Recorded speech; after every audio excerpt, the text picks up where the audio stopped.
One, two, three, go! Hey guys! Welcome back sa channel namin. So today, hindi muna tayo mag-TikTok dance o gagawa ng meme compilation. Kasi may importante tayong pag-uusapan at yun ang pagpapahalaga sa social media. Alam ko, lahat tayo nandito, nag-score, nag-react, nag-share ko. Pero may tanong lang ako, gumagamit ba kayo ng social media o ang social media na gumagamit sa atin? Alam nyo guys, ang social media ay parang pag-ibig kung gagamit ng tama. Parang pag-kilig, pag-inspire at makabuo ng pagkatao.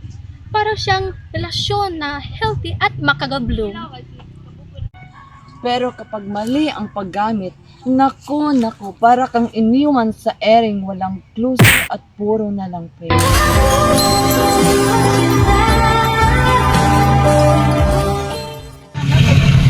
Parang cellphone na laging may signal, pero kung ang puso mo ang mawawalan ng connection, useless din. Mapopost kayo, isipin nyo, magpapasaya ba ito, makakasakit, magpapatibay ba ng pagkakaibigan o pagkawatak-watak lamang? Tandaan nyo, words are like a seed. Kung ang tatanim nyo ay hate, ang babalisin nyo ay hate. Kung ang tatanim nyo rin naman ay kindness, ang babalisin nyo positivity o aanin mo. Social media, huwag abusuhin. Kung puro fake news, tiyak ito'y malulugmok din. Respeto ang puhunan, di lang sa like o sa fame. Kaya kung magpo-post ka ng hate, ito'y babalik sa iyo at the same. Kaya mag-isip ka bago ka mag-comment, baka sa huli ikaw ang masaktan. Kaya piliin nating magpakatotoo, magpakaresponsable at higit sa lahat ay magpakatao. Mga kaibigan, tandaan, ang social media ay parang apoy. Pwedeng magbigay liwanag kung tama ang paggamit. Pero pwedeng sunugin ang lahat kung abusuhin. Depende sa kamay na humahawak.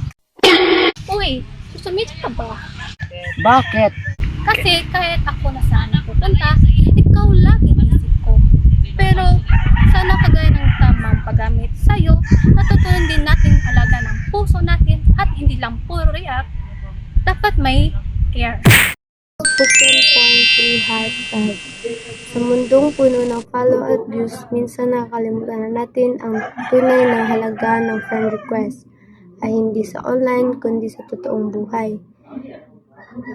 Kasi mas mahalaga ang taong pipiliin kang makasama kahit wala kang signal kaysa libo-libong online friends na hindi mo naman kasama sa lungkot. Parang relasyon din yan. Kung puro papansin at walang konsensya, mauuwi sa hiwalayan.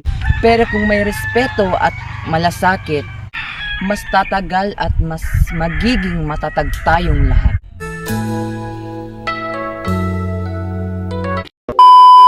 Kaya guys, tandaan natin, ang post ay parang patak ng ulan.